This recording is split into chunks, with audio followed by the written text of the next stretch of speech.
Hello, hello, Leo Collective. Ako po ito si James. Kamusta po kayong lahat and welcome po sa James Tarot PH. Ito po ang inyong June Pera and Career. Alamin natin ang naghihintay sa inyo sa kapirahan, trabaho, negosyo, kaching-kaching. Okay? But first, ihanda mo na Leo o yung isang tanong para sa ating isang tanong, isang sagot. Kung meron po kayong pangmalakasang one question, hawakan nyo po yan at sa dulo po atin po yung sasagutin by using these cards. Okay? Let's begin. Holy Spirit, Spirit Guides, ibigay natin kay Leo ang mga mensaheng dapat nilang malaman. Inhale and exhale. Your cards for the month. Ooh, nice, beautiful. Siya nga pala mga mahal kong Leo, maraming salamat po sa lahat ng mga hindi nag-i-skip ng ads, nagla-like, nagko-comment, at patuloy pong sumusuporta sa atin every time po na meron tayong libreng reading para po sa inyo. So, sa mga new subscribers natin, hello po. Welcome po sa ating channel. Thank you rin po sa mga nag-share ng ating mga readings para po marami pang Leo ang makapanood. Maraming salamat po sa suporta ninyo and please do not skip your ads. So, in the background of your reading, meron kang the Three of Wands. Wow, wow, wow. Alam ng yung spirit guides na ready ka na ngayon na mag-expand. Ano? Some of you are traveling. Some of you are trying their best na makalipat or makapag-transition from one job to the other, one country to the other, or lilipat ka ng career path. Halimbawa, dati nasa nursing industry ka, ngayon parang gusto mo na mag-office job, mga ganyan. So, merong movement, merong paggalaw. At nakita ko dito na kapag dumating, alam mo kapag dumating, gagalaw na ako. Wala nang patumpik-tumpik pa, wala nang alinlangan. I will get this. Parang ganyan. Meron ka ring hinihintay, whether call, text, email, confirmation, go signal, darating ito. Congratulations, okay? In your core energy, you have the Magician card. Ikaw to, Leo, no? Sabi dito, kung ano man ang minamanifest, naku, mangyayari sa lupa. Kung ano yung hinihintay, kung ano yung talagang sinasabi mo na, God, give it to me, ipagkakaloob. Okay? Nasa kamay mo lahat ng kailangan mo. Siguro iniisip mo, ay wala pa nga ako nito kulang pa ako ng ganyan. Pero actually, kayang-kaya mong gawa ng paraan. Kapag dumating, grab it. You have what it takes. Nasa sayo yung paraan para baguhin ang buhay mo. No? Parang sabi rin dito na ito na yung panahon to act. Ito na yung panahon para kumilos, isabuhay at tuparin yung gusto mo. Kaya antabay ka dyan sa gilid, Leo, dahil kapag dumating ito, galaw ka na kaagad. Okay? Importante yan. Magician card, the Seven of Wands. Yes, ito na yung panahon para patunayan sa mga tao sa paligid mo na kayang-kaya mo to. Siguro, may mga career move ka o may mga plano ka tungkol sa pera mo, tapos maraming tao sa paligid ang minamaliit ka or sumasalungat sa gusto mong gawin. Pero ikaw, hindi ka nagpapatinag. Sabi mo, ito yung gusto ko Ito yung pangarap ko ito yung plano ko So kahit anong sabihin nila, gagawin mo pa din. No? And this time around, you will prove to them na tama ka. You will prove to them na yung decision mo maganda, and that dinala ka nito sa expectations mo talaga. So congratulations. Manifestation happening and proving them. You're gonna fight for this one at talaga namang flying high ka, no? Para sa bagay na ito. Napaglaban mo, naipakita mo, ikaw ang panalo sa dulo. Congratulations. So, mga Leo, ano ba yung mga pera and career wish mo ngayon? Ito na yung right time para isulat yan, para i-manifest yan. Be specific nang sa ganon, ibigay talaga sa'yo ni universe. Okay? In the area of what you need to focus on, meron kang King of Cups. Alam mo, sabi dito, kailangan nag-focus ka sa pagiging mahinahon mo. Well, Leo ko pa man din, medyo fiery ka, medyo dramatic ka minsan, and very passionate ka sa mga bagay na gusto mong makuha, di ba? Pero sabi dito, magpakahinahon lang. Okay? Kailangan dito, hindi iinit ang ulo, hindi mabilis magalit, hindi mabilis mag-decide ng hindi pinag-iisipan. Hawakan mo ang iyong emosyon. Okay? Hindi pwedeng emosyon mo ang magdidikta ng next action mo. Halimbawa, ikaw ay merong kausap na kliyente. Tapos, ang dami-dami niyang demand, paiba-iba pa. Tapos, bigla ka napasigaw. Sabi mo, ano ba? Ang gulo-gulo mo. Paulit-ulit na tayo. Syempre yung client na bigla kasi hindi niya ina-expect na mapipikon ka. Biglang nag-walk out, ayaw na daw niyang bumili sa'yo. No? Di sayang, di ba? So, kailangan ngayon, pahupain mo emosyon mo. Kahit saan ka man nagkatrabaho kung DH ka man, sa office man, sa school man, hindi pwede na emosyon mo ang magdidikta nung iyong mga gagawin. Kasi walang patutunguhang maganda yon. So, be logical, isip ang iyong pamayanihin this time. Okay? Narinig ko rin dito, trabaho lang. Walang personalan. So, ilayo mo, ihiwalay mo ang emosyon mo sa trabaho mo. Okay? King of Cups, the Three of Pentacles, yes. Kanina ko pa nakita sa image ko eh. Parang mga kasamahan mo to sa bahay, parang pare-pareho kayo nag-work dyan, kung pabrika man to, or group setting, or mga kasamahan mong teacher, mga ganyan. Kung naman tong work mo na kailangan mo makisama sa ibang tao, importante yung payapa yung puso mo. Hindi mo dapat gamitin yung pride, yung ego, yung iyong sensitivities, yung iyong insecurities para mag-cause ng problema or away or misunderstanding. Matuto kang makisama, makibagay, and also kalmahan mo lang. Okay? Importante yan. So, Leo, ano pong ginagawa nyo today while watching this video? Ikaw ba naglalaba? Or nagpe-prepare ng dinner? Or nasa biyahe ngayon, going to work? Comment down below. In the area of what you need, meron po kayong the Judgment card. Sabi dito, kailangan yung mga takot mo, yung mga hinihintay mo, yung mga action mo ngayon, kung medyo kabado ka, itaas mo na yan sa Diyos. No? Parang, God, ito pong hinihintay ko, ito po gagawin ko, kayo na bahala. No? Alam ko marami akong takot, marami akong duda, marami akong inhibitions, marami akong overthinking at minsan pinapangunahan kita. Pero ngayon tinataas ko na sa'yo. Bahala ka na sa akin. Pero ito yung plano ko, ito yung gagawin ko, protect me. Parang ganyan. That mindset gives you enough courage at lakas ng loob na may backer ako sa langit, hindi ako dapat matakot. Parang ganyan. Okay? For others naman dyan, sa ibang Leo, panahon na to para magbagong buhay. Ano? Kung ano man yung mga mali mo daw sa past, na patuloy mong ginagawa ngayon, baguhin mo na yan. Halimbawa, nagsusugal ka, bisyo, or maling paghawak ng pera, ganyan. Naku, baguhin na natin to. Nang sa ganon, maging maganda yung improvement ng buhay natin. For other Leo naman dyan, nakita ko dito, kung ano yung maling routine mo sa trabaho na nagpapahirap sa'yo, kailangan mo ma-recognize na, ay, bakit ko pinapahirapan ang sarili ko? Bangon na ako, baguhin na natin to. Kailangan mong kilalanin yung mga mali para ma-figure out mo kung paano siya i-improve. Kasi kung hindi mo alam kung saan ka nagkakamali, mahirap namang i-improve yan, di ba? Kasi clueless ka. Kaya kailangan, alam mo ngayon kung ano yung ka-improve, at kung ano yung dapat bitawan. Okay? Judgment. You have the High Priestess. Inner knowing ito. Inner knowing. Trusting your faith, trusting yourself, and trusting God. Na kahit na wala ka mapanghawakan, hindi ka sigurado, masyadong malabo, pero kung alam mo sa puso mo na itinaas ko na to sa Diyos, alam niya yung mga dasal ko, alam niya yung mga kahilingan ko, may kapayapaan eh. Na parang okay na ako. Gagawin ko lang to, hindi ko na kailangan pa masyadong magduda.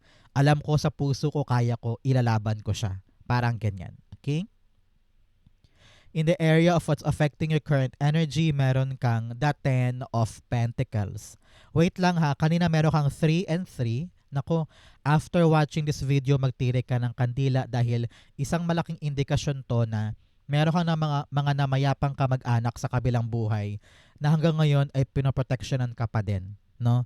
So, give thanks to them through prayer or magtirik ka ng kandila bilang pasasalamat sa kanila. Okay? So, 10 of Pentacles, clarifying our Magician card. Ito ang nakaka-apekto dito. Nako, talagang matutupad na yung hiling mo para sa isang long-term, long-lasting na biyaya. Nakita ko dito parang solid na yung negosyo or solid na yung trabaho, hindi ka na contractual, regular ka na, no? O kaya biglang tumaas ang sweldo or na-promote ka, ganyan. Yung hinihiling mo lang nangyari at nagkaroon ka ng stable, sturdy at pangmatagalan na biyaya. Narinig ko rin dito na parang this time around gagalaw ka na. Kasi sabi mo, gusto ko nang i-build yung safe future for my family, for my kids, for my own future, for my retirement, ganyan. Kaya balak mo nang simulan tong process na ito.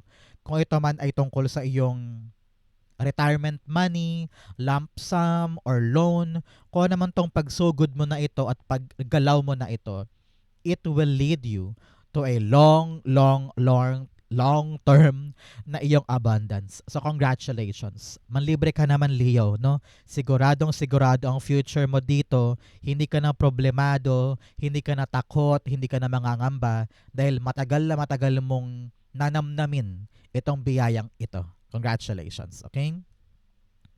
Ten of Pentacles, the King of Cups. Uy, dalawang beses tayong sinabihan, Leo, na yung spirit guides na bantayan mo ang yung emosyon.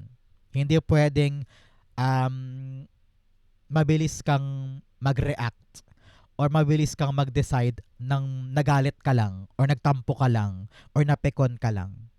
Sabi dito, bantayan mo rin ang dila mo. Kasi mamaya baka meron kang ma-blurt out na hindi mo naman minimin pero nakaapekto, di ba? So panahon to really just calm down. Alam mo kung ano tong binibuild mo na ito, nakapirahan na ito. Alam ko kung ano tong pangmatagalan na talagang gusto mong makuha.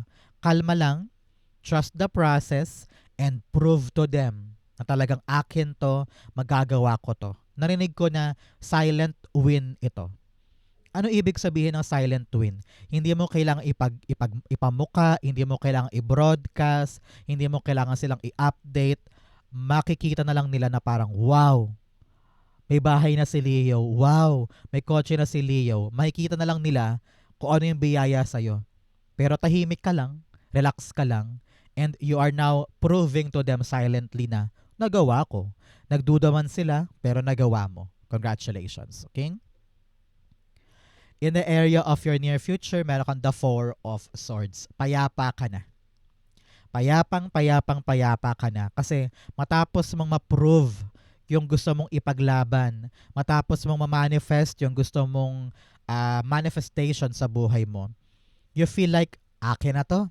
Hindi na ako kailangan mangamba. And here you are. Umuulan, dire-diretso, walang patid, walang puknat. At talagang malago na, matibay na. Heto ka, tahimik ka na, payapa ka na, hindi ka na mag-iisip kung may pambayad kaya ako next month, may pambili ba kaya ako ng ulam, may pang tuition kaya ako, may pang gimmick kaya ako. Hindi ka na ganoon ka problemado eh. Talagang ramdam na ramdam mo na yung itinaas mo sa Diyos noon, ngayon, yung talagang sabi mo, God, ikaw na bahala dito. Ayan, talagang you're being taken care of. Yung bagong buhay mo, may kapayapaan, may katiwasayan, merong abundance na hindi mauubos, hindi mawawala. Kaya super happy mo. Congratulations. Narinig ko talaga dito, answered prayer ito. Talagang natupad para sa'yo. Congratulations. Four of Swords, the Ace of Swords. Yes, panalong-panalo ka. Nalagpasan mo na yung mga hardship, yung mga problema, yung mga akala mo habang buhay ka sa problemang yun, pero hindi. Nakalagpas ka, nakasurvive ka, nanalo ka, no? Ace of Swords all about success, clarity, winning the battle, no? Clean slate para sa iyo, no? Kaya super payapa ng isip at puso mo dahil malinaw na ang lahat. Maayos na ang lahat. Hindi ka na aligaga, hindi ka nang nangangamba. Everything now is working in your favor. Congratulations. Parang don niya at don ka na dyan. Parang ganon, no? Manlibre ka naman, Leo. In your challenge, meron kang the Five of Swords. Oh, sabi dito, piliin ang mga laban, piliin ang mga giyera. Hindi lahat ng bagay kailangan patulan. Okay? Yan ang paalala sa iyo this month pagdating sa pera and career mo. Napakalaking factor ng iyong emosyon, ng iyong temper, ng iyong bibig, ng iyong galit at silakbo, no? Kailangan dito, piliin mo yung kapatol-patol nang sa ganon, hindi maapektuhan ng pera at karera. Okay? Kapag napipikon ka na kay coworker, walk out ka. Huwag ka magsasalita, huwag kang bibitaw ng mga salitang hindi mo naman minimin. Kung sa negosyo mo medyo napipikon ka sa customer, naku kagatin mo dila mo at huwag kang gagawa ng ikakasisi mo. Okay? Pick your battles. Not everything ay dapat mong patulan. Okay? Five of Swords, the Eight of Wands. Yes, focus na lang tayo ngayon sa ating mga ginagawa.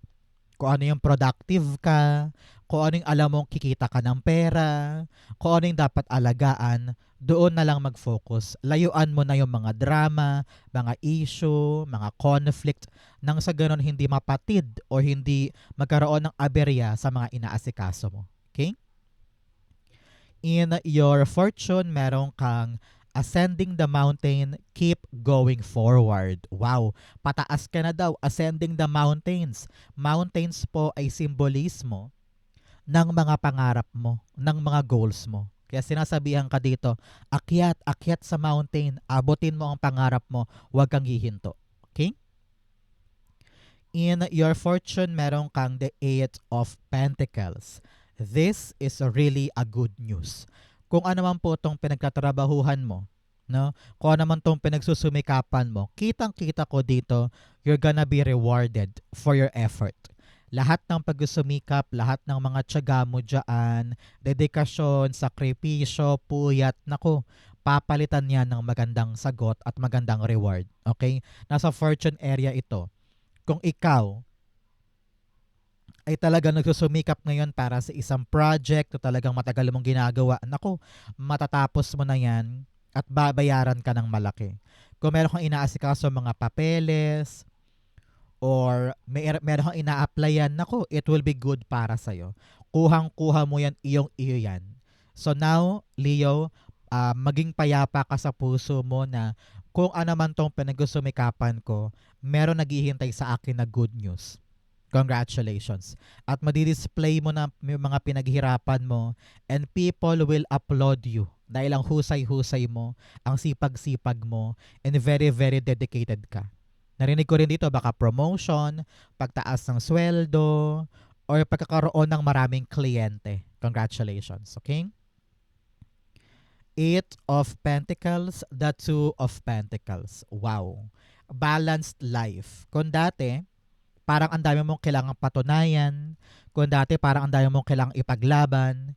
Pero dahil napatunayan mo na sa kanila na kaya mo, you have proven to them that you are the best person for this thing. No? Talagang meron ka ng kapayapaan. Medyo may meron ka ng time to relax, time to have fun, time for yourself dahil umu-okay na yung pinaghihirapan mo ngayon. Kaya balanse na ang buhay. Congratulations. Okay? In your, meron ka palang 2 and 2, no? 2 po is alignment. Ibig sabihin, naka-align po kayo sa iyong higher self. Kung ano yung pinapagawa niya sa langit, dito sa lupa, ginagawa mo. So marami kang mga nakatadhanang kilos ngayon na talaga namang para sa'yo. So congratulations, okay? In your divine, meron kang bring love into the situation. Mahalin mo yung ginagawa mo. Para hindi ka maburyong, para hindi ka mainip, para hindi ka ma-burn out. If you love what you're doing, nako, tatagal yan sa'yo at iyayabong yan para sa'yo. Okay? In your divine, meron kang the Two of Swords. Alam mo, narinig ko dito, huwag mo masyadong proteksyonan ng sarili mo. Yan ang rason kung bakit hindi ka makaaba-abante or hindi ka makapamili sa dalawang nag-uumpukan na choices. Okay? Panahon na to para maupo, pag-usapan, buksan yung topic, at magtanong-tanong ka para makita mo kung ano yung best solution or best choice. But nevertheless, this is the time for you na mamili na at mag-decide na. Okay? Two of Swords, the Four of Swords. Para mapanatag ka na daw. Kasi hanggat hindi mo hinaharap tong choices na ito, lalo kang nai-stress, lalo kang nangangamba, lalo kang nag-overthink. So once and for all, upuan na yan para maging payapa na yung feeling mo. Halimbawa, nahihirapan kang mag-decide kung Canada or Korea, pero dahil ayaw mong pag-usapan yung topic, lalo kang nabuburyong, hindi ka makatulog, lagi siyang pumapasok sa isip mo, nahihirapan kang gumalaw everyday dahil nga yung utak mo gumagalaw tungkol sa Japan ba, ay Canada ba, or South Korea, di ba? So maupo na para mapanatag ka, pag-usapan na natin to para alam mo na yung gagawin mo. Okay? In your future outcome, yun bigyan mo na kita ng fortune cards. You have you will be playing a different role. Sabi ko nga, para may promotion, may pagtaas ng sweldo, bagong uniform, bagong pangalan to na nakadikit sa title mo, parang ganon.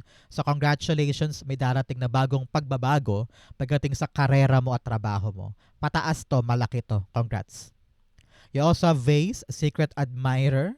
Hindi man to love reading pero dumapo sa atin. So meron daw bagong taong darating. Maaring this person will enrich your life or baka mapera siya, no? So congratulations. You also have Hand, in need of help, assistance, and guidance. Kung merong tutulong sa'yo, tanggapin mo lamang. Baka yan yung padala sa'yo ni God para gumaan or bumilis yung ginagawa mo. You also have Carrot, opportunity, or windfall. Yes, talagang may darating na isang opportunity or paglago ng kaperahan mo. Congratulations. Angkinin mo na yan, claim mo na yan, it will be yours. In your outcome for June Pera and Career, the 8 of Swords. Okay? Sabi dito, kakawala ka na dyan sa kinakalugmukan mong maliit na espasyo. Akala mo hanggang dyan ka lang, sabi mo, hintay po ko ng hintay God, pero bakit ganito wala pa din? Kaya parang feeling mo stuck ka. No? Feeling mo wala ka nang magawa, hanggang dyan ka na lang, parang ganyan. Pero no, meron darating na isang opportunity na magpapalaya sa'yo dyan sa mga kinukulungan mo na yan. May solusyon, may daan, meron ng path away from this prison na ito. So congratulations. Makakalaya ka na sa pinaglulukmukan mo ngayon. 8 of Swords, the King of Wands. Maging matapang ka lang daw ngayon, maging go-getter ka, pag-alabin mo yung fighting spirit and dedication sa puso mo para hindi mo ma-feel na kulang ako, mahina ako, hindi ko kaya. Maging matapang ka lang and fight because malapit mo nang makuha yung gusto mo. Okay? Congratulations. So Leo, dako na tayo. So yung isang tanong, isang sagot. Pumikit ka na ngayon, isipin mo na yung isang question mo.